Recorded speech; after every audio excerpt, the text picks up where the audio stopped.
उसका जो जिंदगी था, जो वो चाहता था वो नहीं बन पाया, वो ऐसा बन गया जो वो बनना भी नहीं चाहता था। आप में से अधिकतर ऐसे ही होता है दोस्तों, आप वो जिंदगी जीने लग जाते हैं जो जिंदगी आप जीना नहीं चाहते। मैं सच कह रहा हूं, आप में से बहुत सारे वही जिंदगी जी रहे दोस्तों जो जिंदगी आप जीना नहीं चाहते थे, फिर भी आप उस जिंदगी को जी रहे हैं। राइट?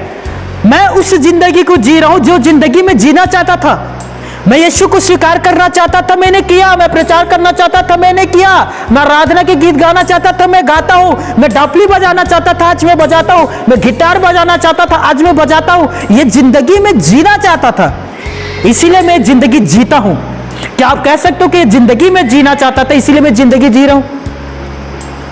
नहीं, क्योंकि आप वो जिंदगी जी रहे हो जो जिंदगी आप जीना नहीं चाहते थे, और वो बन गया जो वो बनना नहीं चाहता था। संसार उससे वो बना दिया दोस्तों। आप में से बहुत सारे ऐसे ही लोग हैं, आपको संसार ने वो बना दिया जो आप बनना नहीं चाहते थे। पौलुस ने कहा रोमियो 7:19 में, मैं उन कामों को करता हूं जिन कामों को मैं करना नहीं चाहता। यदि मैं उन कामों को करता हूं जिन कामों को मैं करना नहीं चाहता, तो करने वाला मैं नहीं हूं, लेकिन मेरे अंदर बसा हुआ पाप है।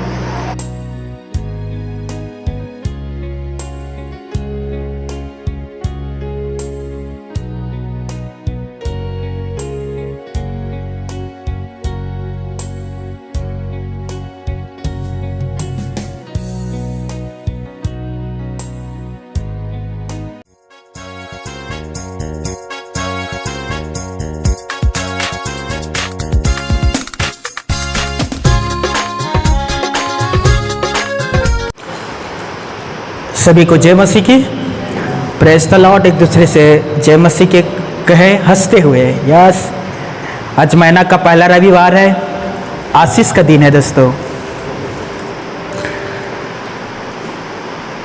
आज फास्टिंग उपवास का तीसरा दिन है। लगातार हम 3 दिन से उपवास में है दोस्तों, और इस उपवास में बहुतों के लिए हमने प्रार्थना किया।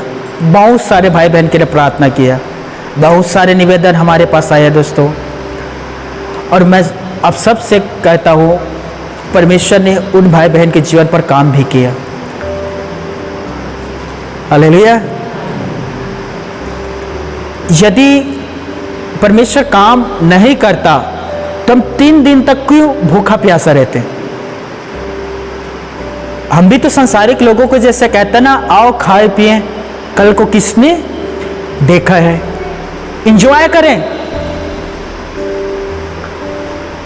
लेकिन हम लोग खाना से दूर होकर प्रभु के पास जाते हैं ताकि हम परमेश्वर की आवाजों को सुन सके, उस परमेश्वर की दर्शन देख सके। इसलिए हम लोग उपवास में जाते हैं दोस्तों, क्योंकि जब इंसान ज्यादा खाना खाता है ना लगातार, वो ज्यादा आलसी होते हुए जाता है।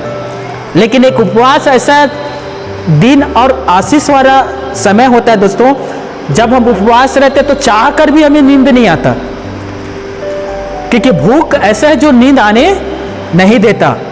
तो हमारे पास एक ही वजह रह जाता है, और वो है प्रार्थना करो, परमेश्वर के साथ बात करो। नींद तो आना नहीं है, जगना है, तो क्यों नहीं ईश्वर के साथ जगे। हालेलुया। संसारिक लोग ऐसा नहीं करते। संसारिक लोग यदि उपवास रहते हैं तो टाइम पास करते हैं। बहनें टाइम पास करते हैं, बहनों के पास जाकर मैं उपवास हूं, आओ हम लोग चर्चा करते किसी के विषय में, हम लोग उपवास है, आओ हम किसी तीसरे के व्यक्ति के विषय में बात करते हैं। हम उपवास है तो पिक्चर देखते हैं टाइम पास करने के लिए। हाँ, ये करते हैं लोग। लेकिन एक मसीह जो उपवास रहता है वह कहता है कि मैं उपवास हूं, मुझे माफ करिए, आज मैं आपके साथ बैठकर चर्चा नहीं कर सकता, मुझे ईश्वर के साथ बैठकर चर्चा करना है। हालेलुया। मुझे दर्शन देखना है, मुझे चुनाव का रिजल्ट देखना है, पिता से पूछ रहे कौन पीएम बनने वाला है। हालेलुया। अब आइए ना दोस्तों, प्रार्थना में आइए ना, हम उपवास करते हैं दोस्तों। परमेश्वर के महान दास ने कहा, जो कोई भी उपवास में रहता है शरीर निर्बल होता है लेकिन आत्मा बलवंत होते जाता है।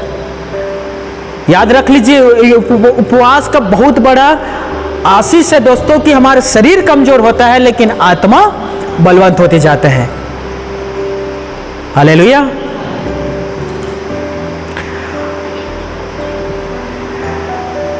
जैसे कि अभी कुछ दिन पहले मतदान हो रहा था, तो मैं एक बहन से बात कर रहा था और वो बहन मुझे बता रहा था कि भैया, वो बहन किसी सरकारी जॉब में है और उससे उस दिन वहाँ ड्यूटी देना था, क्योंकि हर एक व्यक्ति वोट डालने के लिए वहाँ जाने वाला था और उसका ड्यूटी था कि वहाँ आपको खड़ा रहना है।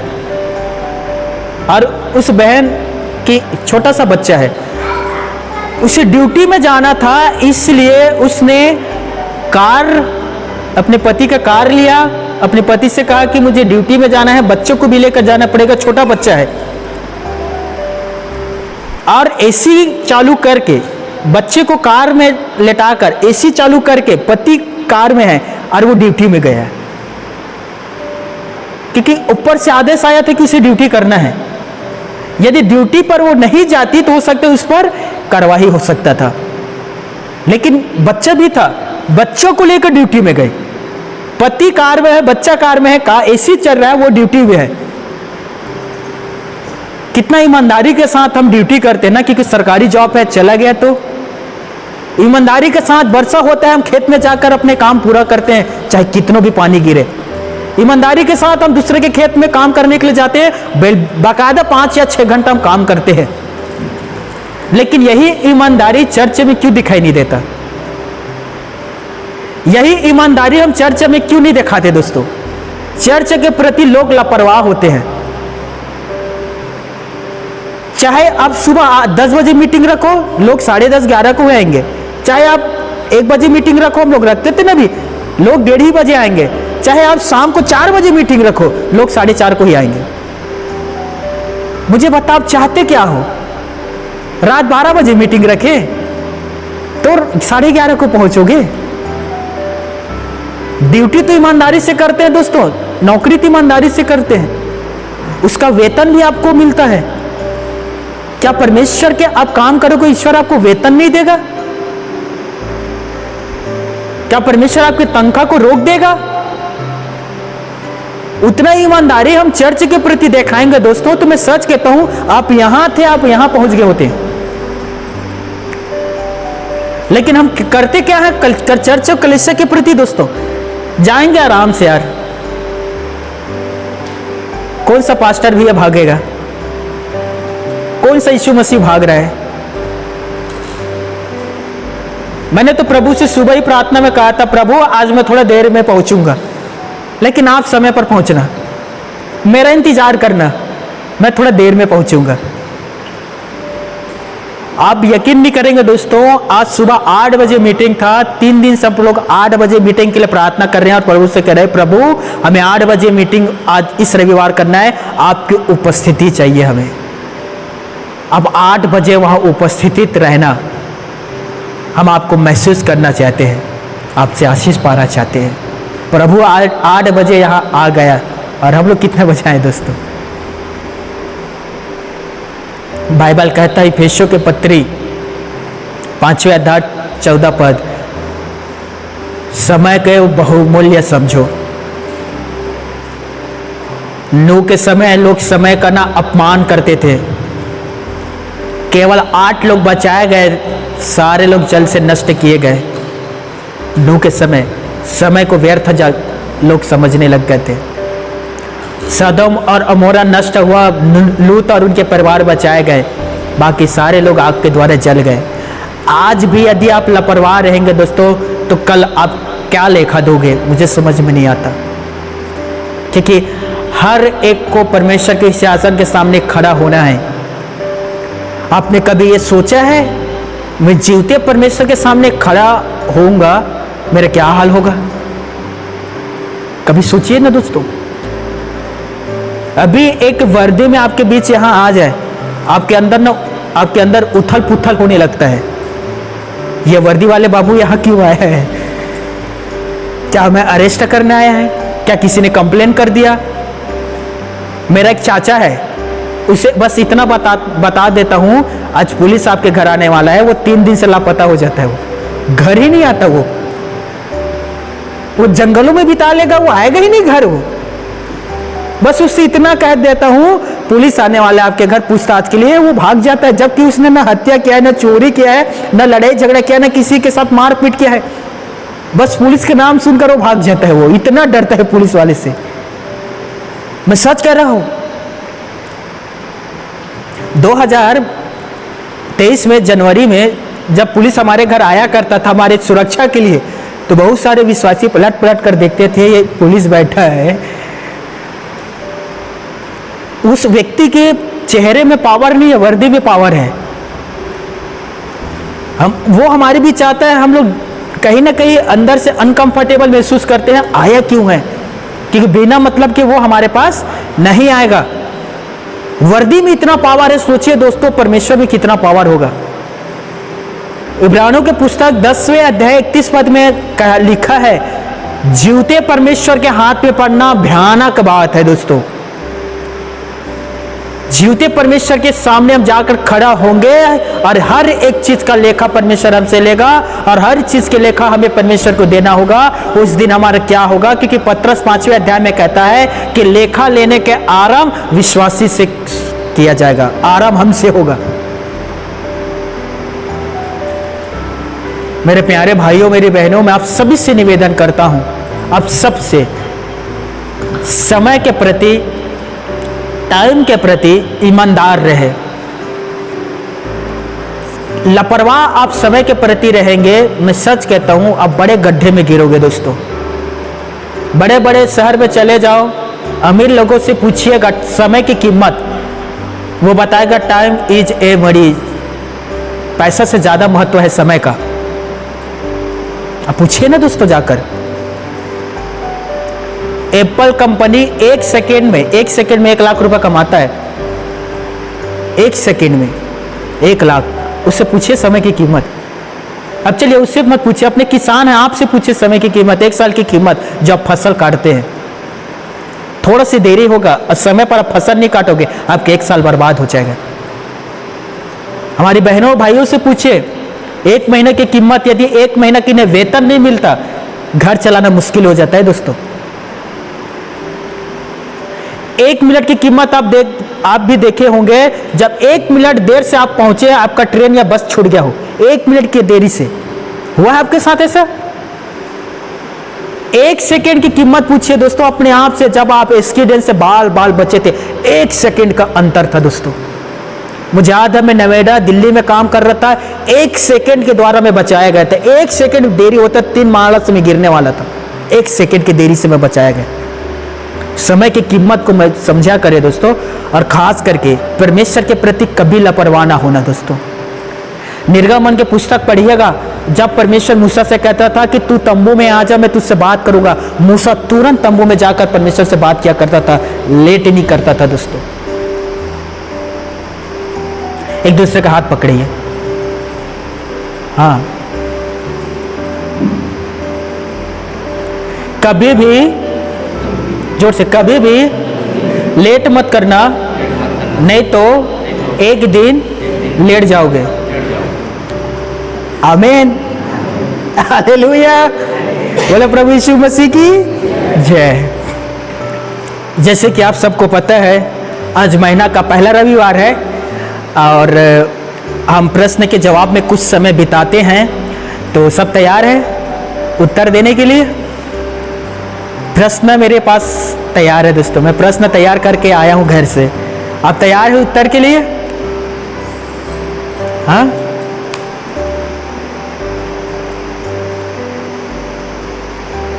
मुझे आत्मविश्वास में आज का जवाब दे पाऊंगा। पहला प्रश्न, आदि में परमेश्वर ने किसकी सृष्टि की?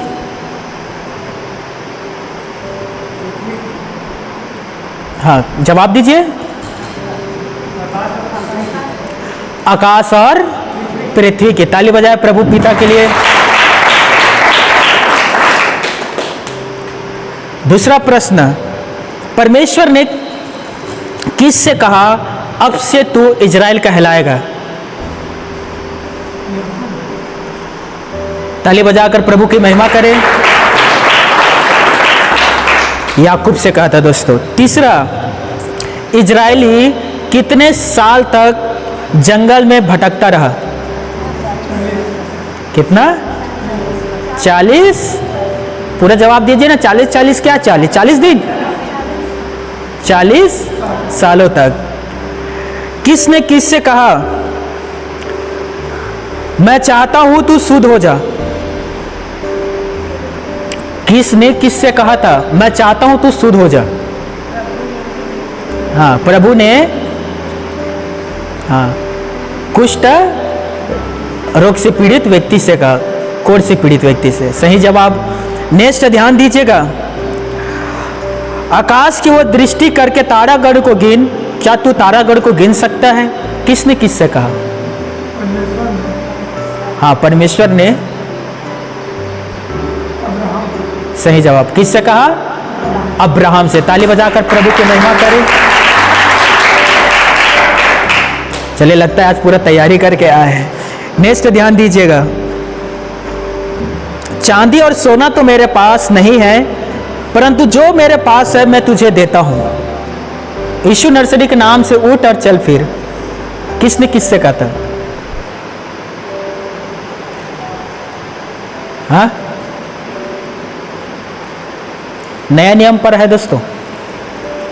एक बार फिर कहता हूं, चांदी और सोना मेरे पास नहीं है, परंतु जो मेरे पास है मैं तुम्हें देता हूं। यीशु के नाम से चल फिर।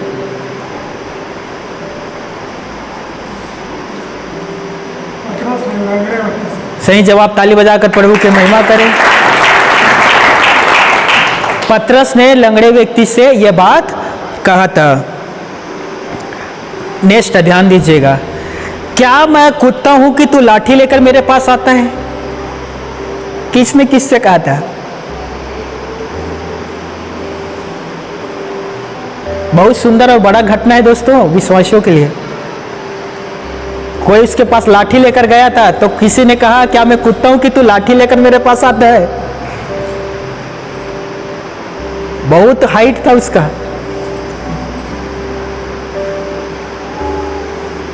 बहुत ज्यादा हाइट था उसका दोस्तों। और कोई लड़ने के लिए गया था लाठी लेकर उसके पास। गोलियत ने राजा दाऊद से यह बात कहता है दोस्तों। नेक्स्ट ध्यान दीजिएगा। क्या यह वचन सत्य सही है? धन्य है वे जो धार्मिकता के कारण सताए जाते हैं, क्योंकि पृथ्वी के राज्य उन्हीं का है। किसका? नहीं, धार्मिकता भूखा प्यासे नहीं, नहीं नहीं, ये नहीं है।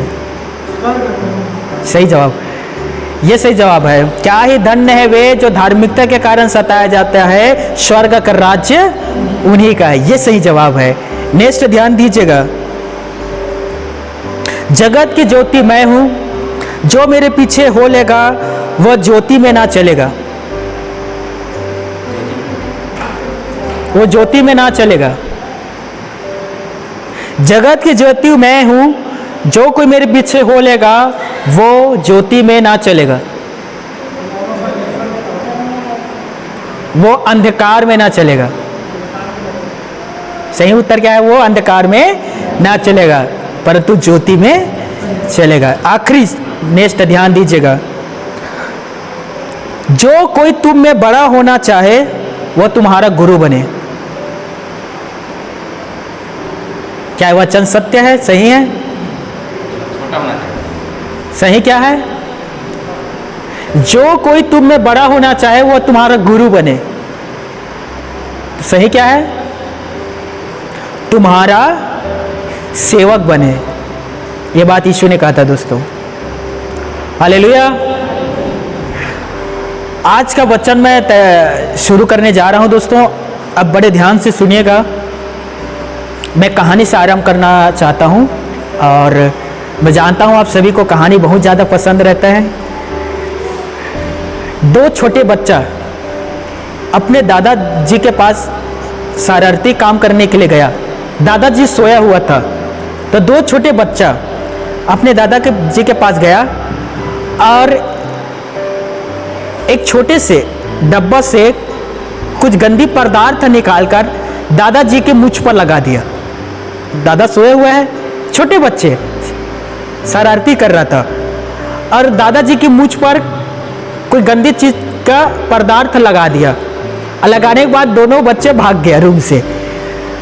कुछ देर के बाद, अब मिनिमम हम सभी सांस लेते हैं, दादाजी सांस ले रहा था, सांस लेते लेते उसे कुछ दुर्गंध आने लग गया। दादाजी का नींद खुला और वो कहता है ये दुर्गंध कहां से आ रहा है। वो अपने रूम से बाहर आया हॉल पर, फिर भी दुर्गंध आ रहा था, उसे समझ में नहीं आ रहा था दुर्गंध कहां से आ रहा है। वो किचन रूम में गया, वहां से भी दुर्गंध आने लग गया। फिर वो आंगन में गया, वहां भी दुर्गंध आ रहा था। उसे लगा कि पूरा घर में ही दुर्गंध है, तो एक काम करता हूं, क्यों ना मैं गार्डन जाता हूं, वहां सुगंध आएगा। वो गार्डन गया, गार्डन भी दुर्गंध आ रहा था। वो बुजुर्ग सोचने लग गया, क्या पूरे देश, पूरे इलाका दुर्गंध से भरे हुआ है, जहां जा रहा हूं वहां दुर्गंध आ रहा है। लेकिन उसे ये नहीं पता था कि वो केमिकल, वो पदार्थ जो मेरे मुंह पर लगा उसके वजह से मुझे दुर्गंध आ रहा है। बाहर वो नहीं है, वो मेरे पास है। और उसे लगने लगा कि पूरे दुनिया में दुर्गंध आ रहा है, पूरा दुनिया खराब है।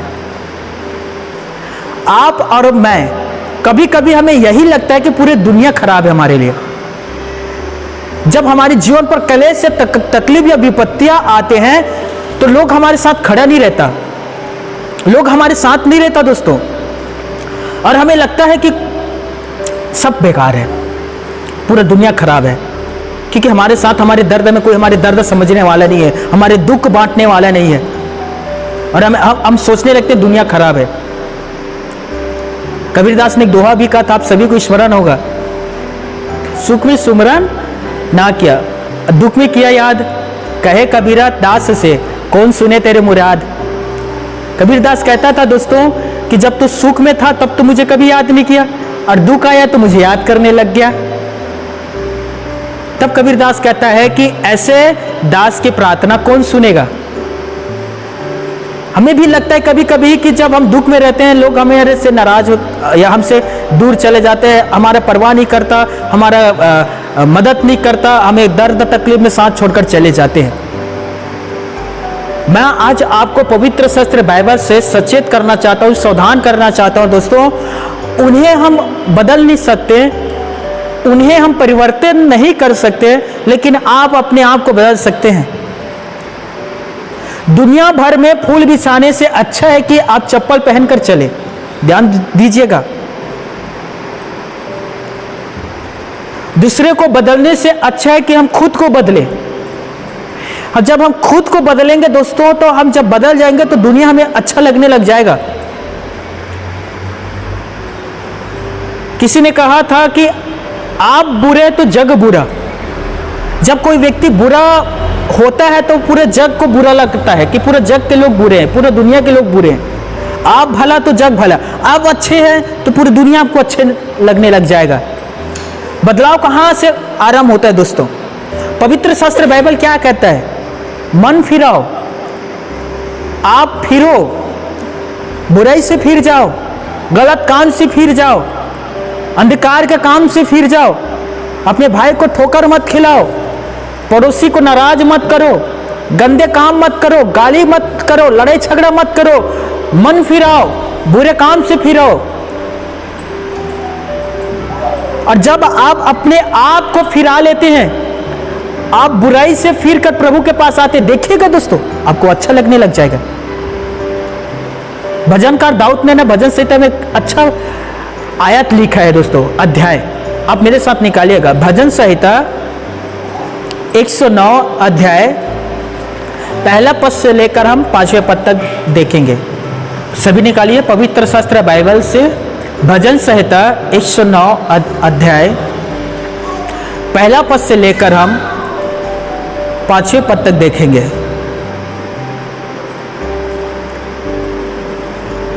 बाइबल पर लिखा है, वचन कहता है, हे परमेश्वर, तू जिसकी मैं स्तुति करता हूं चुप ना रह, दूसरा, क्योंकि दुष्ट और कपटी मनुष्यों ने मेरे विरुद्ध मुंह खोला है, वो मेरे विषय में झूठ बोलते हैं।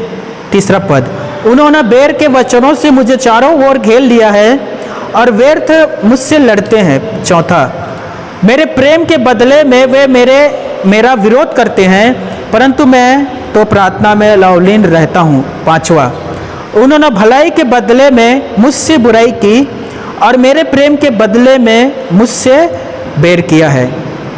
पिता परमेश्वर अपने पढ़े गए वचन पर आशीष दे। यह दाऊद का लिखा हुआ वचन है दोस्तों। और दाऊद क्या कह रहा है? दुष्ट और जो कपटी लोग हैं, मेरे विरुद्ध वो लोग मुंह को खोलते हैं। ध्यान दीजिएगा, आप और मेरे साथ भी ये होता है। जो विरोध करने वाले लोग हैं वो हमारे विरोध अपना मुंह खोलेगा, जैसे दाऊद के विरोधी लोग उसके विरोध में मुंह खोला करते थे। दूसरा, वे झूठे बातों को बोलेंगे। तीसरा, बैर के वचनों से चारों ओर से वो आपको घेरने की कोशिश करेगा। ध्यान दीजिएगा, वो आपके प्यार के बदले में आपके साथ बुरा करेंगे, भलाई के बदले में आपके साथ वो बुराई करेंगे और प्रेम के बदले में वो आपसे बैर रखेगा। ये होता है हर एक विश्वासी के साथ। आपने कभी ये ध्यान दिया है दोस्तों? मसीहों पर अक्सर ये दोष लगाया जाता है कि ये लोग कपड़ा और खाना बांटकर मसीही बनाते हैं। अक्सर ये दोष लगाए जाते हैं दोस्तों विरोधियों के द्वारा। भोले भाले लोगों को ये लोग फुसला लेते हैं, भोले भाले अनपढ़ लोगों का ये लोग धर्मांतरण करवा देते हैं। क्या लगता है दोस्तों, एक कपड़ा देने से कोई अपना धर्म बदल लेगा? क्या किसी के धर्म इतना कमजोर है? हाँ, क्या लगता है एक बोरी चावल देने से कोई अपना धर्म बदल लेगा दोस्तों? कोई भी? आप 2 मिनट के लिए सोचिए। मैं उन लोगों से कहना चाहता हूं जो ये अफवाह के बातें फैलाते हैं आज यूट्यूब और फेसबुक में। एक जोड़ी कपड़ा देने से यदि कोई यीशु मसीह को मानता है, आप 2 जोड़ी कपड़ा देकर वापस ला लो ना। हालेलुया। मैं गलत कह रहा हूं दोस्तों? यदि एक बोरी चावल देने से कोई यीशु मसीह को मानता है, आप 2 बोरी चावल देकर वापस ला लीजिए। पर ये काम नहीं करेंगे ये लोग मीटिंग रखेंगे, उन्हें बुलाएंगे जो यीशु मसीह को मानते हैं, दबाव डालेंगे, गंदे गंदे गाली देंगे, उसके साथ मारपीट करेंगे। और तब भी वो व्यक्ति नहीं मानता तो उसके संपत्ति, उसके खेतों को, उसके जमीनों को ले लेते हैं, छीन लेते हैं उन लोगों से। मुझे पूछना चाहता हूं, क्या ये आपका धर्म ये सिखाता है कि किसी निर्बल व्यक्ति के साथ ऐसा काम करे जाए? किसी निर्बल व्यक्ति को इस प्रकार से दबाइए कि वो उसका संपत्ति छीन लीजिए। इनका लालच है दोस्तों, उन्हें उससे फर्क नहीं पड़ता कि आप यीशु मसीह को मानते हैं, यीशु के पीछे चलते हैं। इनका लालच है आपकी संपत्ति और आपके घर पर। यीशु मसीह के लोग मान रहे हैं, इन्हें घर से, गांव से बाहर निकालो, इनके संपत्ति को ले लो। इन्हें लालच संपत्ति पर है। यदि आप यीशु मसीह को मानते हैं और ये सच में आपसे प्यार करता है तो आपके बीच आए, आपके पास बैठे, आपसे बातचीत करे ना, आपको समझाना चाहिए कि नहीं कि भाई देखो हमारा ग्रंथ क्या कहता है, आओ हम आपको बताते हैं। लेकिन ऐसा काम नहीं करता। आपके पास 2-3 रास्ता रखेगा। यीशु मसीह को तू मानना छोड़ेगा कि नहीं? नहीं कहेगा तो मार पड़ेगा। अब कोई भी व्यक्ति कहता है कि मैं यीशु को नहीं छोड़ सकता, लोग मारना शुरू कर देते हैं। आपने देखा होगा मेरे भाइयों, मेरी बहनों, अभी वर्तमान में कितने सारे जगह आक्रमण हुआ, कितने सारे लोगों को जबरदस्ती प्रेशर डाल के उनके वापस कर लिया, घर वापसी। एक भी मुझे एक भी ऐसा प्रचारक बता दीजिए, एक प्रचारक जिसने कभी भी किसी भी व्यक्ति के ऊपर प्रेशर देकर कहा होगा कि आप यीशु मसीह को मानिए। एक भी सुसमाचार सुनाने वाले बता दीजिए, एक व्यक्ति ने यदि ऐसा कहा हो। कहीं भी आपको ये नहीं मिलेगा दोस्तों। आपको पता है क्यों एक सच्चा विश्वासी लोगों का मदद करते हैं, उनके साथ रहते हैं? मैं आपको बता रहा हूं, बड़े ध्यान से सुनिएगा। जिस व्यक्ति के जीवन पर यीशु नर्सरी आ जाता है वो रहम दिल बन जाता है।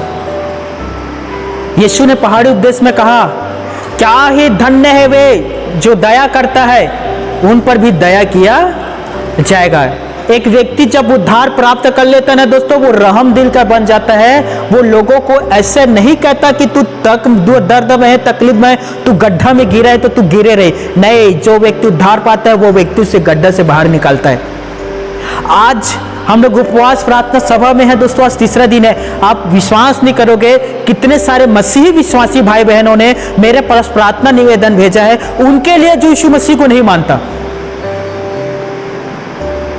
जो यीशु मसीह पर विश्वास नहीं करता, उनके लिए निवेदन भेजा कि भैया आप इसके लिए प्रार्थना करो, यह बीमार से पीड़ित है, यह बहुत बड़ी बीमारी में पड़ा हुआ है, यह आर्थिक समस्याओं से जूझ रहा है भैया, इनके बच्चे बिगड़ गए हैं। अभी अभी एक बहन ने प्रार्थना करवाया कि मेरे जो पति है वो बहुत ज्यादा नशा करता है और वो काम में नहीं जाता। मैंने उसके लिए प्रार्थना किया, फिर मैसेज करके बहन कहती है वो कि भैया अब मेरा पति काम में जाने लग गया।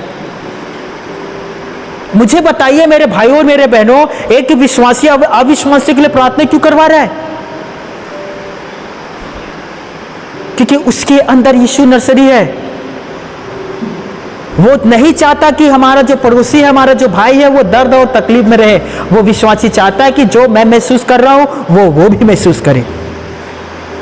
हालेलुया। मेरी बात आप समझ पा रहे हो दोस्तों? जब दाऊद ने ये भजन संहिता 109 लिखा दोस्तों, वो कहता है कि लोग मेरे प्रेम के बदले मेरे साथ बुराई करते हैं, मेरे अच्छाई के बदले वो मेरे साथ बैर रखता है और मेरे विरुद्ध में मुंह खोलता है, मुझसे व्यर्थ लड़ाई और झगड़ा को करता है। वही दाऊद ने एक जगह कहा दोस्तों, देखिए 4 पद में दाऊद कहता है, परंतु मैं तो प्रार्थना में लौलीन रहूंगा। हालेलुया। बोला प्रभु यीशु मसीह की। हम किस में लौलीन रहेंगे, किस में खोए हुए रहेंगे दोस्तों? प्रार्थना में।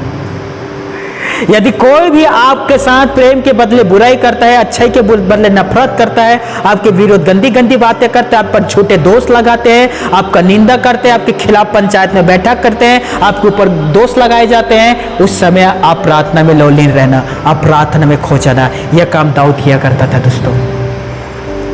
आप पढ़िए पुराने नियम। साउल राजा दाऊद को मारना चाहता था, दाऊद पर आक्रमण करके उसे नष्ट करना चाहता था। आप विश्वास नहीं करोगे दोस्तों, साउल दाऊद के पीछे था और दाऊद परमेश्वर के पीछे। मेरी बात समझ रही है? यहां दाऊद है, यहां साउल है। साउल दाऊद को मारने के लिए ढूंढता था, और दाऊद परमेश्वर के पीछे रहता था बचने के लिए। और किसी ने कहा था कि मारने वाले से बचाने वाला बड़ा होता है। साउल कितने साल तक दाऊद को मारने के लिए ढूंढता था, और परमेश्वर हर बार दाऊद को बचाया करता था। इसलिए परमेश्वर दाऊद ने आगे जाकर भजन संहिता में कहा, यहोवा मेरी गढ़ है, यहोवा मेरी चट्टान है, वो मुझे चट्टान के पीछे छिपा लेता है। हालेलुया। मेरे भाइयों मेरे बहनों, कोई भी आपके साथ बुरा बर्ताव करता है, आपके साथ बुरा करता है, तो आप प्रार्थना में लौलीन रहा करें दाऊद के जैसे। कितने लोगों ने पुराने नियम के यूसुफ के विषय में पढ़ा है? पुराने नियम के यूसुफ उत्पत्ति के आखिरी में आपको मिलता है दोस्तों। आपको पता होना चाहिए यूसुफ एक अच्छा बालक था, वो बचपन से आज्ञाकारी। और उनके भाइयों ने उनके साथ क्या किया, अब ध्यान दीजिएगा। किशोर अवस्था में था यूसुफ, उनके भाइयों ने यूसुफ को पकड़ा और पकड़कर एक ऐसे गड्ढे में डाल दिया जहां से निकलना असंभव था। यूसुफ छोटा था दोस्तों, यूसुफ का और 10 भाई हैं, और छोटे भाई के साथ ऐसा बर्ताव करता था कि यूसुफ जो था उसने कहा था कि मैंने दर्शन देखा और सारे लोग मुझे आकर धन्यवाद कर रहे हैं। जो उसने देखा था वो अपने भाई को बताया और उनके भाई ईर्ष्या और जलन से भर गया और कहने लग गया, ये यूसुफ होता कौन है जो हमें यह दर्शन बताता कि हम यूसुफ का प्रणाम करेंगे। और सारे लोग जलन में आकर कहता है, वो देखो यूसुफ हमारे बीच आ रहा है, आओ हम इसका हत्या कर देते हैं। मर्डर, ना तो ये रहेगा ना तो इसका सपना रहेगा। यहूदा ने कहा कि हम हत्या नहीं करते, एक काम करते इस गड्ढे में डाल देते हैं, इस गड्ढा से कभी बाहर नहीं आ गया। बहुत बड़ा गड्ढा था दोस्तों, दलदल। उस दलदल में यूसुफ को फेंक दिया। बच्चे की गलती क्या था? उसका गलती क्या था दोस्तों? आप और हमारे साथ यही होता दोस्तों। हम अच्छाई के रास्ते में जाते हैं, हम पहले से ज्यादा आज ईमानदार हैं, हम झूठ नहीं बोलते दोस्तों, किसी के साथ छल के काम नहीं करते, किसी से चपरुसी के वाले भले भले काम नहीं करते, हम रहम दिल के हैं दोस्तों, हम अच्छाई के ही काम करते हैं। लेकिन संसार के लोग हमें यूसुफ को जैसे गड्ढे में डाला था उसी तरह से हमें गड्ढे में डालने की कोशिश करता है। यहूदा ने कहा, जान से नहीं मारते, गड्ढा में डाल देते हैं कि दलदल में वो खत्म हो जाए। और उनके 10 भाइयों ने मिलकर यूसुफ को गड्ढे में दलदल में डाल दिया दोस्तों। वो दलदल में धंसते हुए जा रहा था। वहीं से कुछ लोग आते हैं, फलस्तीनियों के लोग। तब एक भाई कहता है, क्यों ना गड्ढे से यूसुफ को निकालकर इन लोगों के हाथ में बेच दें, वैसे भी मरने वाला है, कुछ पैसा मिल जाएगा हमें। चांदी के कुछ सिक्के में अपने भाई यूसुफ को बेच दिया दोस्तों। एक व्यक्ति ने उसे खरीदा, अपने घर में नौकर बनाकर रखा। उसके पत्नी ने यूसुफ के ऊपर दोष लगाया कि यह मेरे साथ गलत काम करना चाहता है। उसके पति ने उसे जेल में बंद कर दिया। वो जेल में बंद था। आपको एक बात मैं बताना चाहता हूं, ध्यान से सुनिएगा। जब यूसुफ छोटा था परमेश्वर उसके साथ था। जब यूसुफ उस गड्ढे में था तब भी परमेश्वर उसके साथ था। जब उसे बेचा गया तब भी परमेश्वर उसके साथ था। जब वो जेल में था तब भी परमेश्वर उसके साथ था। जो आगे जाकर वो मिस्र के मंत्री बनता है तब भी परमेश्वर उसके साथ था। हालेलुया। क्यों उसके साथ था? हेलो, पिता परमेश्वर यूसुफ के साथ क्यों था? कोई जवाब दे सकता है? क्योंकि यूसुफ एक धर्मी व्यक्ति था जो प्रार्थना में लौलीन रहा करता था। परमेश्वर उसके साथ था। लेकिन आप जानकर ताज्जुब करोगे दोस्तों, परमेश्वर यूसुफ के 10 भाइयों के साथ नहीं था। उनके साथ नहीं था, यूसुफ के साथ परमेश्वर था। वो हमारे साथ रहता है क्योंकि हम यहोवा की बाढ़ जोते हैं और उसके वचन पर चलते हैं, इसलिए पिता परमेश्वर हमारे साथ रहता है। उनके साथ नहीं रहता जो हम पर दोष लगाता है। हालेलुया। समय का जो चक्र है ना दोस्तों, बदलता है। इनके भाइयों को लगा कि यूसुफ को हमने बेच दिया, यूसुफ का काम खत्म। अपने पिता के पास जाकर कहता है कि हे हमारे पिता, यूसुफ को जंगली जानवरों ने फाड़ खाया, ये देखो उसका कपड़ा जिसमें लहू लगा हुआ है। पिता रोते रोते कहता है कि मैं रोते रोते अंधलोक में चला जाऊंगा, मेरा प्रिय बेटा मर गया जिससे मैं सबसे ज्यादा प्यार करता था। भाइयों को लगा यूसुफ का काम खत्म, पिता को लगा कि यूसुफ मेरा बेटा मर गया। लेकिन परमेश्वर के कुछ अलग योजना था दोस्तों यूसुफ के जीवन पर। समय का घड़ी बदला दोस्तों, ध्यान दीजिए। एक दिन ऐसा नौबत आता है, कनान देश में अकाल पड़ता है 7 साल के लिए। उनके पास खाने के लिए कुछ नहीं रहता। मिस्र देश का राजा बन चुका था अपना यूसुफ, मंत्री। सभी भाई यूसुफ के पास जाता है, मंत्री के पास। जब बेचा था वो छोटा था, इस समय वो बड़ा हो चुका था दोस्तों। यूसुफ पहचान लिया कि ये मेरा भाई है जिन्होंने मुझे बेचा था। उन लोगों को पता नहीं था कि ये यूसुफ है। अपने भाई को देखकर कहता है, आओ मैं तुम्हें अच्छा खाना खिलाता हूँ। मेज तैयार किया दोस्तों, अपने भाइयों को बैठाया, सब एक साथ भोजन कर रहे थे। यूसुफ को रोना आ रहा था दोस्तों, रोना अपने भाई के लिए रोना आ रहा था। उसके दशा देखकर उसे रोना आ रहा था, उसके हालात देखकर उसे रोना आ रहा था। यूसुफ को अपना आंसू रोका और अपने भाइयों से कहता, आप लोग यही खाना खाओ, मैं आता हूँ। दूसरे रूम में जाकर यीशु फूट फूट कर रोया, फिर वापस आकर खाना खाने लग गया, लेकिन प्रकट नहीं किया कि मैं बचपन का यीशु हूं जिसे तुम लोगों ने बेचा था। अपने आप को प्रकट नहीं किया दोस्तों। सारे लोग मिस्र आते, ध्यान दीजिएगा, यीशु के सारे भाई, उसके पिता, एक दिन उसके पिता मर जाता है। यीशु को, भाइयों को लगता है कि अब हमसे पलटा लेगा, हमने इसे बेचा था, अब ये तो मंत्री है, हमें तलवार से मार डालेगा, हमारा नष्ट करेगा। हमारे पिता नहीं है जो हमें बचाया करता था, पिता मर गया, अब हमारे भाई हमें नहीं छोड़ेगा क्योंकि हमने उसके साथ बुरा बर्ताव किया, हमने उसे पैसों में बेच दिया गया था, हमने उसे गड्ढों में डाला था, अब यीशु हमसे पलटा लेगा। सारे भाई अपने, ध्यान दीजिएगा, सारे भाई यीशु के पास जाकर पैरों में गिर कर कहता है कि हम तेरे दास हैं, हमने तेरे खिलाफ बुरा काम किया, हम तेरे दास हैं, हमें जान से ना मार। यीशु ने एक शब्द कहा था दोस्तों, मैं चाहता हूं आप उस शब्द को पढ़े। उत्पत्ति 50 अध्याय 20 पद, कोई भी जल्दी से निकाल कर पढ़े। उत्पत्ति 50वें अध्याय 20वें पद।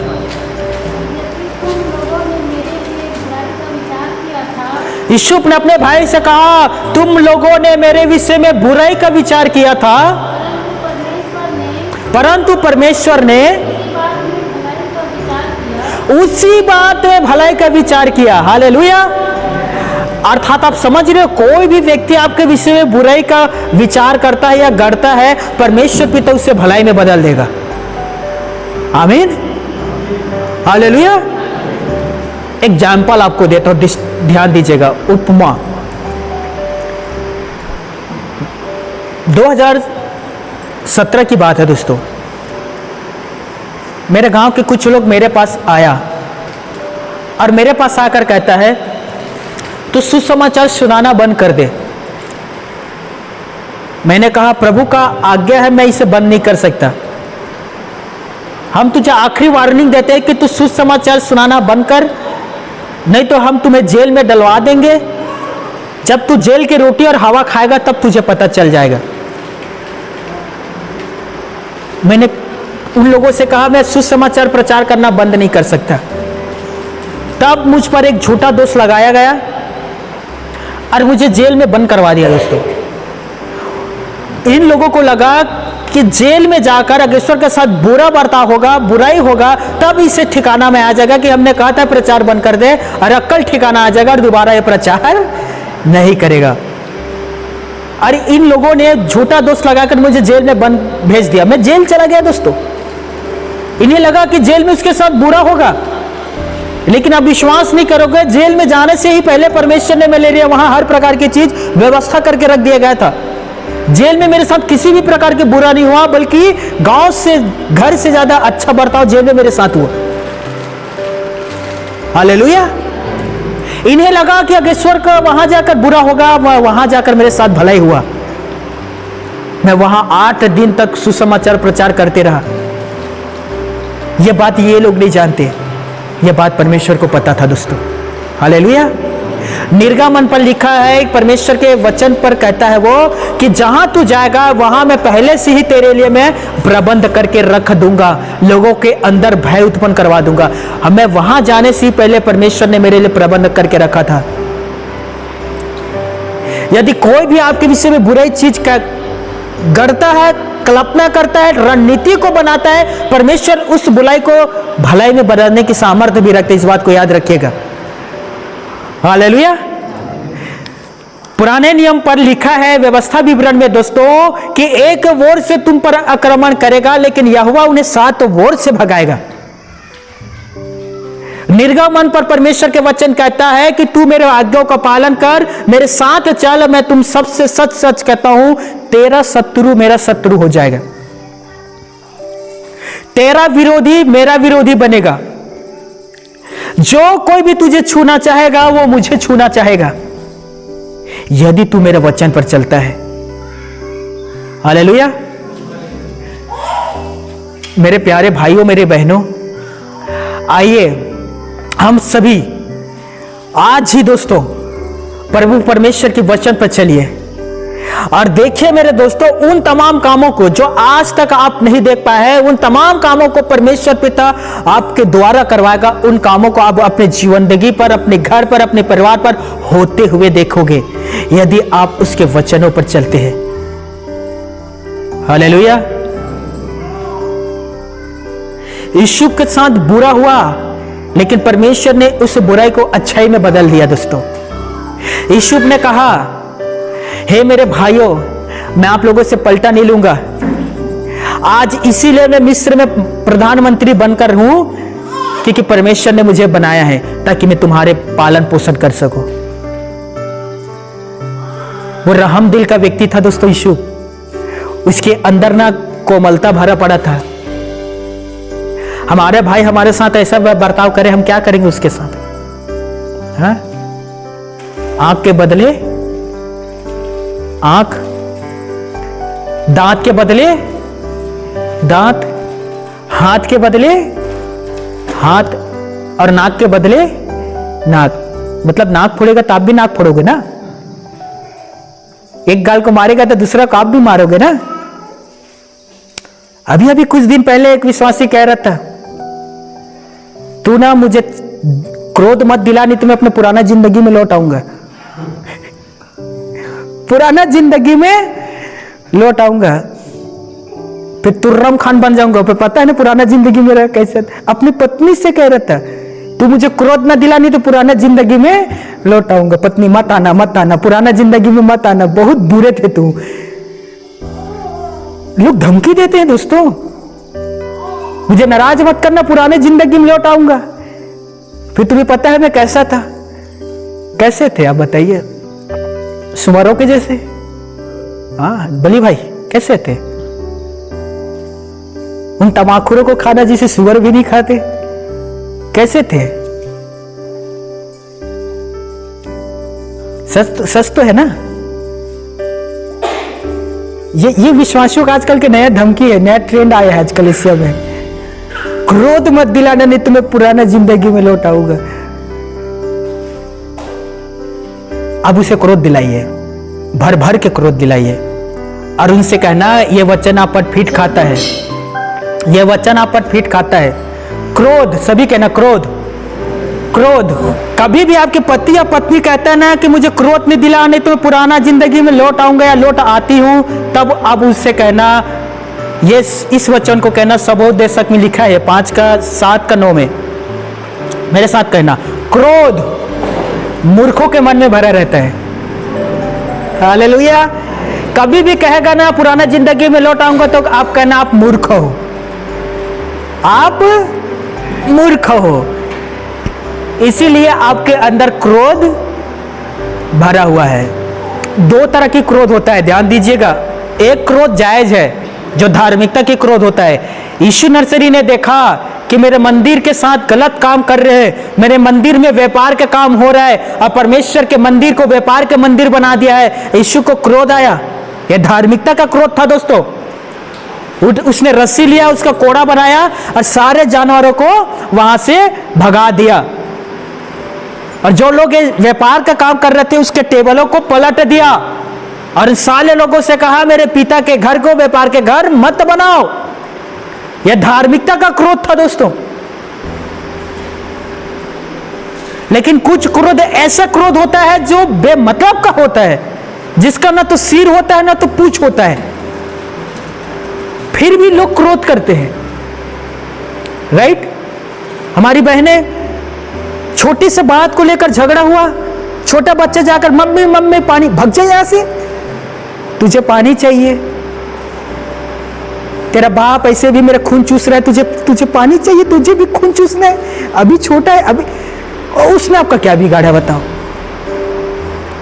मैं कुछ बहनों को देखा हूं, पति से झगड़ा होता है, सारा गुस्सा बच्चों पर उतारते हैं, बेमतलब के बच्चों को पीटते हैं। मैंने देखा है दोस्तों, सच्ची बात है। पति को तो पीट नहीं सकते, क्योंकि पति परमेश्वर होता है। बच्चों को पीट सकते, क्योंकि बच्चे होते हैं। बच्चों को इतना बुरी तरीके से मारते हैं, बेमतलब का। भाई भी वही करता है, बेमतलब का। केयरफुल। आप कभी भी नाराज होते हैं ना, अब इस विषय पर हुआ कर अपने पति पत्नी से या अपने घर के बच्चों से, आज क्यों प्रार्थना नहीं किए? क्या तुम विश्वासी हो? क्या विश्वासी को शोभा देता है? ऐसा कौन करता है बताओ? पास्टर ने क्या कहा था? कुछ भी हो जाए हर दिन प्रार्थना करना है। तुझे समझ में नहीं आता? ऐसी टिट टूट रखोगे? चलो आप प्रार्थना करो, नहीं तो आज का खाना नहीं मिलेगा। मैं बच्चों के लिए पकाऊंगा खाना, अपने बेटी के लिए खाना पकाऊंगा, आप पति हो आपके लिए खाना नहीं पकाऊंगा। भूखा रहोगे, रात भर प्रार्थना नहीं करोगे तो खाना नहीं मिलेगा। अच्छा है ये? आमीन। कह कर देखिए ना बहन, हालेलुया। मत दीजिए खाना, ये अच्छा धार्मिकता के क्रोध। कम से कम आपके चिल्लाने से डांटने से प्रार्थना में तो बैठेगा। हालेलुया। लेकिन ये उल्टा हो रहा है आजकल।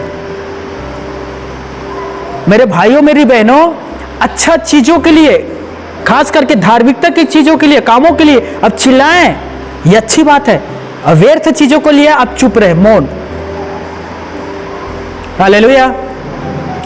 1906 में पंजाब में एक बच्चा पैदा होता है और परिवार वाले उस बच्चे का नाम रखता है भक्त सिंह।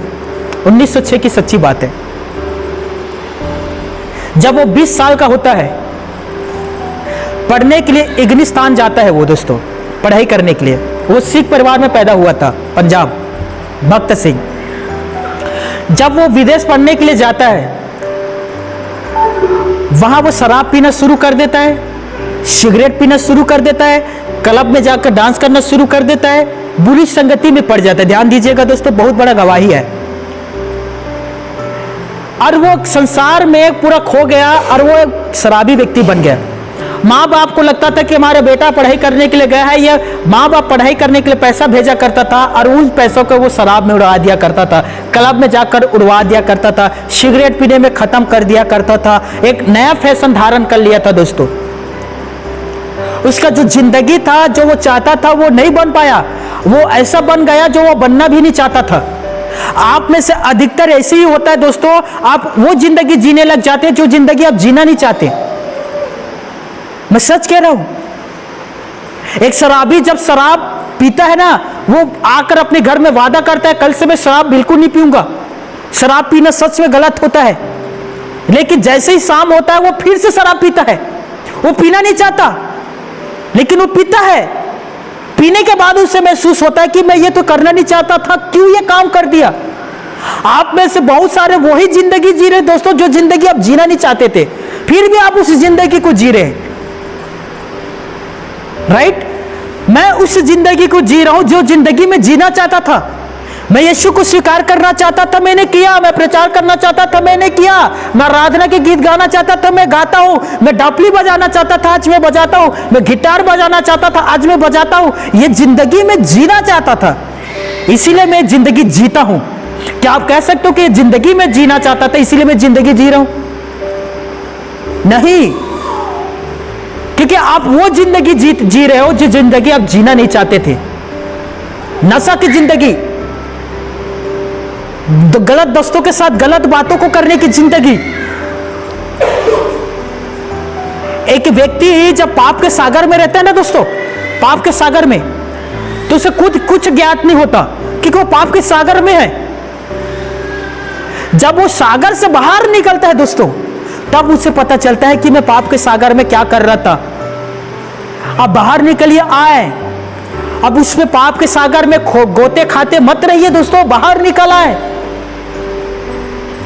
ये जो भक्त सिंह था ना दोस्तों, वो जिंदगी जी रहा था जो जिंदगी वो जीना नहीं चाहता था।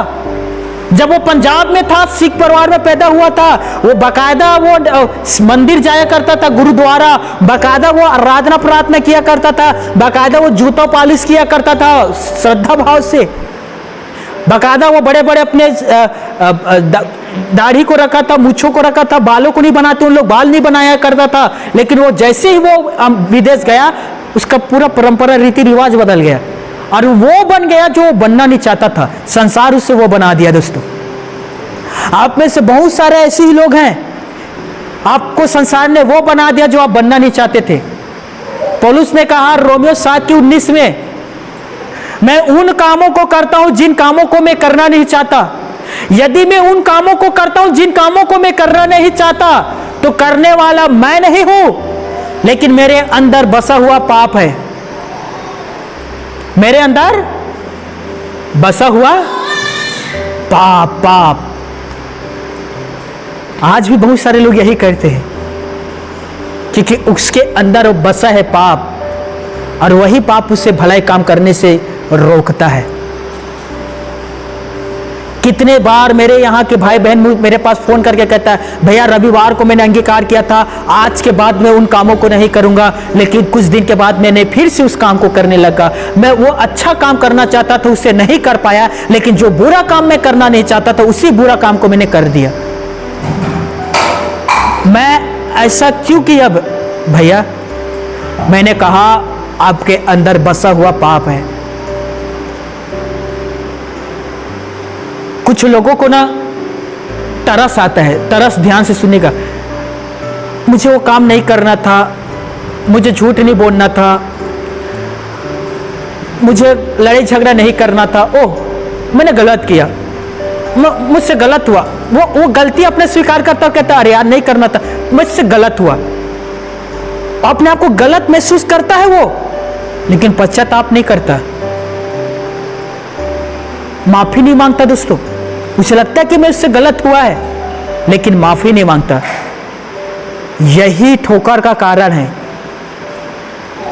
ध्यान से सुन लीजिए, यही ठोकर का कारण होता है दोस्तों, जब आप पश्चाताप नहीं करते।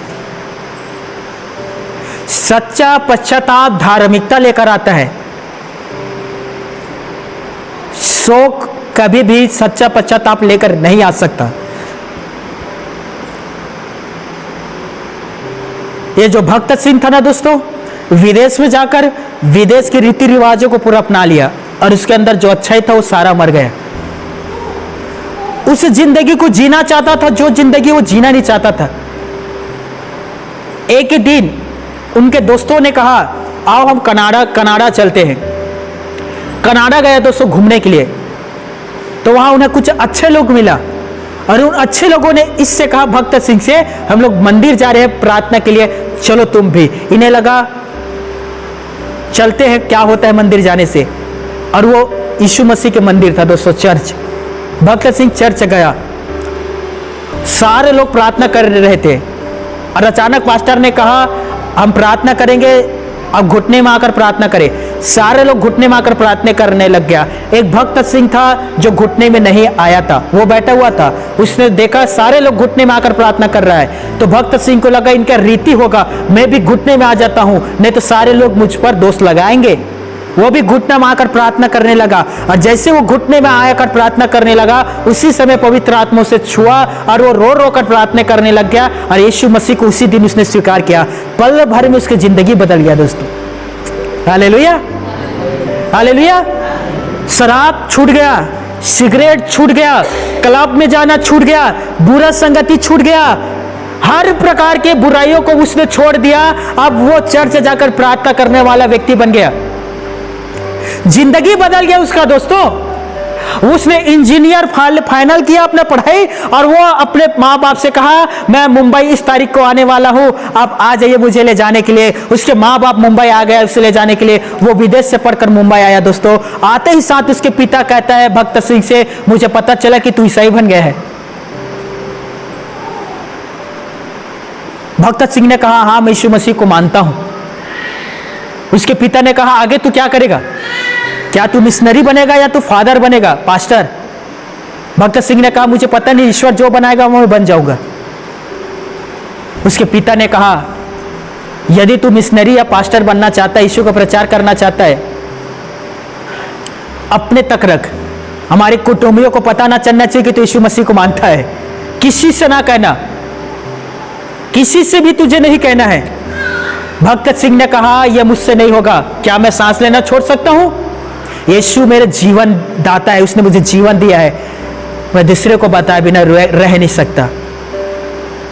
तब बाप ने कहा, पंजाब का रहने वाला मुंबई में भेंट हुआ है दोस्तों। उसके बाप ने कहा यदि तू यीशु को मानेगा तो तेरे लिए कोई घर नहीं है।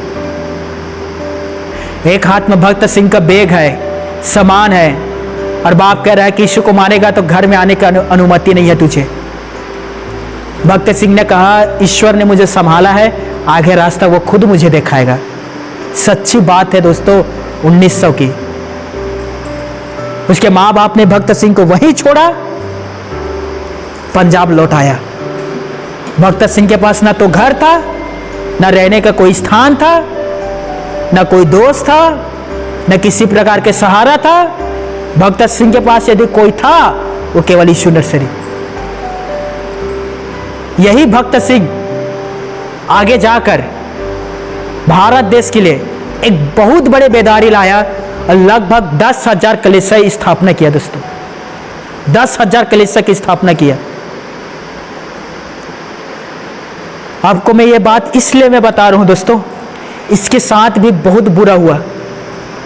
माँ बाप ने छोड़ दिया, बहन ने कहा कि तू नीच बन गया है, मेरे घर से निकल जा, मुझे पता नहीं था कि तू यीशु मसीह को मानता है, तू नीच आदमी है। इसका भाइयों ने इसका विरोध किया, समाज ने इसका विरोध किया। भक्त सिंह बताता है जब मैं अपने गांव पंजाब गया, ऐसा कोई व्यक्ति नहीं था जो आकर मुझे खरा खोटी नहीं सुनाता होगा। सभी ने मुझे खरा खोटी सुनाया, गंदे गंदे गालियां दिया। लेकिन पता है भक्त सिंह जानता था कि उसे क्या करना है। उसे प्रार्थना में लौलीन रहना था, वो प्रार्थना में खो गया था। Hallelujah, hallelujah. 1 साल के बाद भक्त सिंह के पापा भक्त सिंह के पास आकर कहता है मुझे बपतिस्मा दे, मैं भी यीशु मसीह को मानना चाहता हूं। और भक्त सिंह ने अपने पापा को बपतिस्मा दिया। हालेलुया। ये होता है दोस्तों प्रार्थना में रहना। मेरे प्यारे भाइयों, मेरी बहनों, मैं आप सभी से कहना चाहता हूं, संसार आपके ऊपर दोष लगाएगा, संसार आपका निंदा करेगा। यीशु ने खुद कहा है इस बात को मत्ती रचित सुसमाचार 5वें अध्याय 11 और 12 पद में। वो तुम्हें मेरे नाम के कारण सताएंगे, तुम पर झूठे झूठे इल्जाम को लगाएंगे, तुम पर दोष लगाएंगे। मत्ती 10 के 17, 18, 19 में वे तुम्हें पंचायतों में सौंपेंगे, मेरे नाम के कारण तुम्हें कोड़े मारे जाएंगे। लेकिन जो अंत तक धीरज धैर्य रहेगा उसी व्यक्ति का क्या होगा? उद्धार होगा। मेरे साथ आप सभी निकालिए यूहन्ना रचित सुसमाचार 15 अध्याय 18 और 19 पद।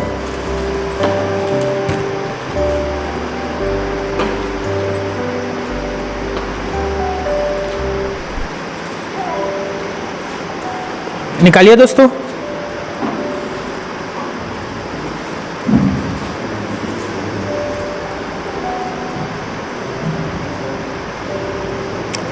कोई एक पढ़ना।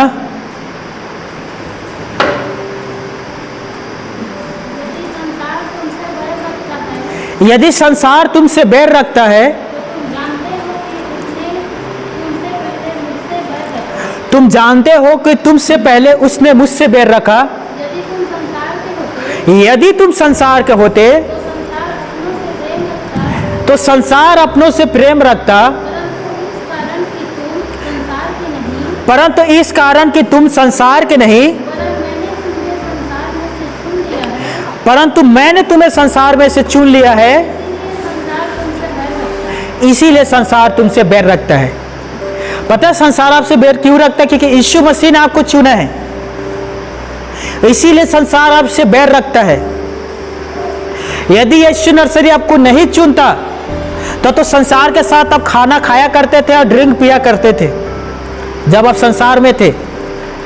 लेकिन जैसे यीशु मसीह ने आपको संसार से चुना तो संसार आपसे बैर रखने लग गया। क्योंकि जो कोई व्यक्ति संसार में रहता है, संसार उससे बैर नहीं रखता, संसार उनसे प्यार करता है क्योंकि वो संसार में है।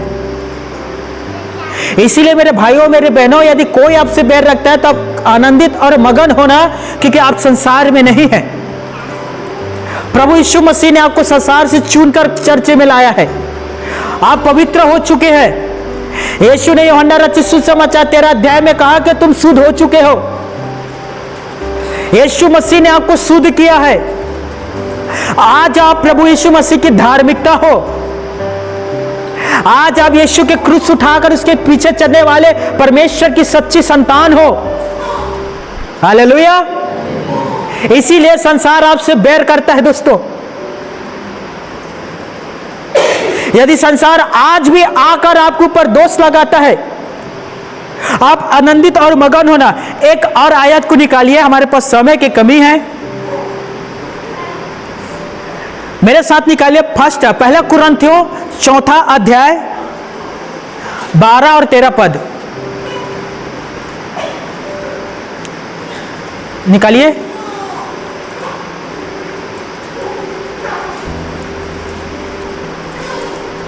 हालेलुया, बोलो प्रभु यीशु मसीह की। एक बार जोरदार ताली बजाए प्रभु के लिए।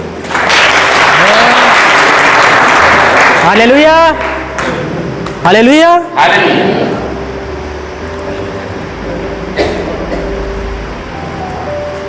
हाँ, कोई एक पढ़ना।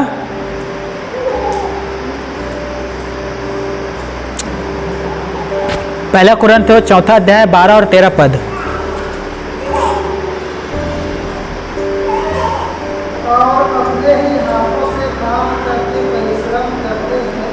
पौलुस कह रहा है दोस्तों, ध्यान दीजिएगा। हाँ, लोग हमें बुरा कहते हैं, पौलुस यहाँ कहता है लोग हमें बुरा कहते हैं, हम आशीष देते हैं, हम उन्हें आशीष देते हैं।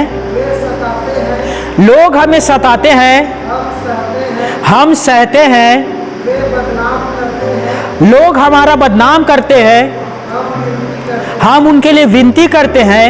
हम आज तक जगत का कूड़ा और सब वस्तुओं की ऊर्जन के समान ठहरते हैं। हम आज तक जगत की कूड़ा के समान ठहरे हैं। हालेलुया। पौलुस क्या कह रहे हैं? लोग हमारे साथ बुरा करते हैं, हम उन्हें आशीष देते हैं। वो हमें गाली देता है, हम उसके लिए प्रार्थना करते हैं। वो हमारा अपमान करता है, फिर भी हम उन्हें दुआ देते हैं। क्योंकि जगत के लिए हम क्या है? कूड़ा। कूड़ा जानते हो ना? जगत के लिए हम ऐसी है दोस्तों।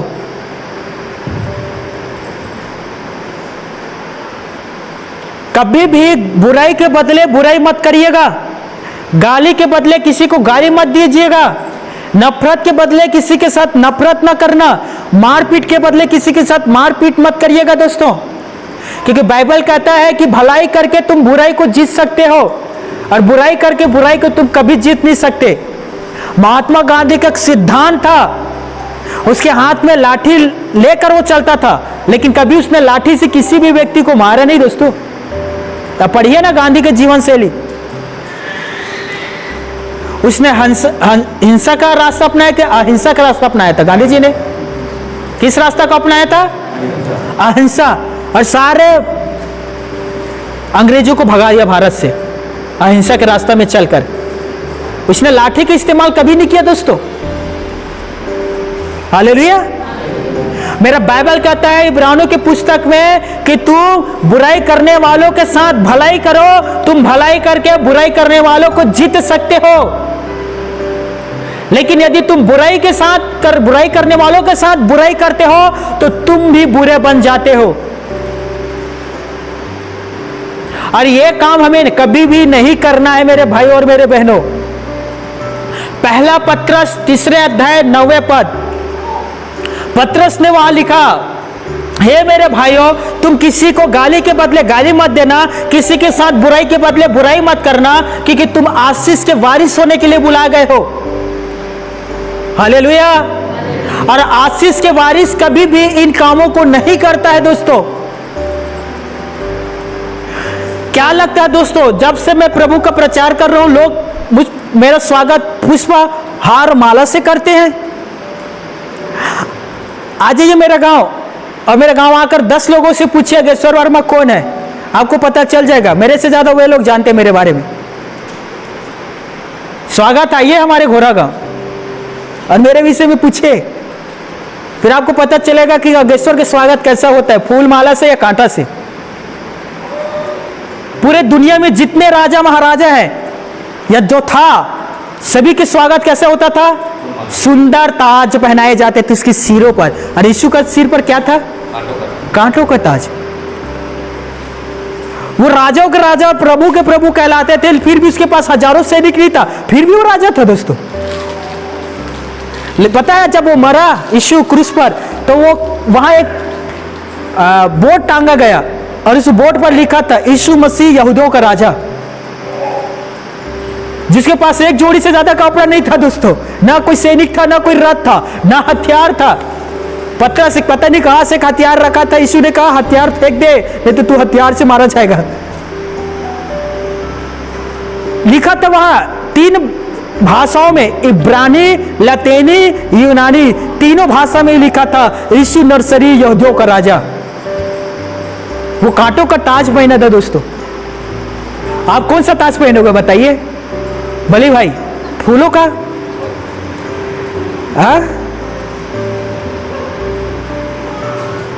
कांटों का। यीशु ने कहा जब उसने घर के स्वामी के साथ ऐसा किया तो घर के लोगों के साथ क्या क्या कुछ नहीं करेगा। मेरी बात समझ रहे हो दोस्तों? प्रेरितों के काम 12वें अध्याय मेरे ख्याल से 24 पद, हमें बड़े कलेश उठाकर परमेश्वर के राज्य में प्रवेश करना होगा। हालेलुया, बोले प्रभु यीशु मसीह की। हो सकता है आपके परिवार, आपके गांव, आपके रिश्तेदार, आपके पड़ोसी, आपके सास, आपके ससुर, मुझे नहीं पता, हो सकता है ये सब आपके खिलाफ हो जाए। हो सकता है कि ये आपका खिलाफ होकर आपके ऊपर दोष लगाए, आपसे लड़ाई झगड़ा करे, आपके साथ मारपीट करे। मैं आप सबसे कहना चाहता हूं, यीशु मसीह इन सभी लोगों को देख लेगा। आप केवल यीशु को देखे, यीशु ही नहीं देख लेगा। हालेलुया, बोले प्रभु यीशु मसीह की जय। कभी भी ये ना कहना कि तू लाठी लेकर आया है तो मैं तलवार लेकर आता हूं। हाँ, तू बंदूक लेकर आया है तो मैं AK-47 लेकर आता हूं।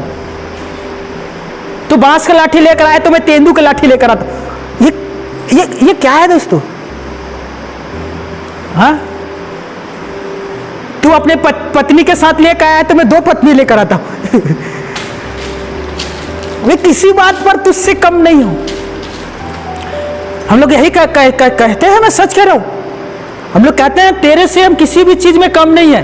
तेरा जितना बड़ा खानदान है मेरा भी उतना ही बड़ा खानदान है। फिलिप्पियों के पत्री 2 अध्याय पढ़ लीजिएगा, 5वें, 6वें, 7वें अध्याय। वहां लिखा है कि यीशु मसीह ईश्वर के पुत्र होने के भी बावजूद अपने आप को शून्य कर लिया, 0 कर लिया, दास का स्वरूप धारण किया और मनुष्यों की समानता में आ गया। परमेश्वर के बेटा अपने आप को 0 कर लिया दोस्तों, मनुष्यों की समानता में आ गया। ऊपर वाला है ना, ऊपर वाला हमारा परमेश्वर मनुष्यों की समानता में आ गया। यूहन्ना रचित सुसमाचार 1 अध्याय 14 पद, परमेश्वर ने देह धारण किया और मनुष्यों के बीच में डेरा किया, मनुष्यों के बीच में रहने लग गया, 0 कर लिया अपने आप को, शून्य। मुझे बताइए कोई भी मनुष्य ईश्वर से लड़ सकता है? कोई भी मनुष्य ईश्वर को छू सकता है? कोई भी मनुष्य ईश्वर के ऊपर थूक सकता है? कोई भी मनुष्य ईश्वर को कोड़ा मार सकता है? कोई भी मनुष्य कर सकता है? लेकिन यह सारा काम मनुष्यों ने किया यीशु मसीह के साथ, क्योंकि यीशु मसीह ने यह सब चीज होने दिया। और वो सब कुछ इसलिए होने दिया कि आपका और मेरा उद्धार हो जाए, हम उद्धार प्राप्त करें दोस्तों। इसीलिए यीशु मसीह ने अपने देह में दुखों को उठाया।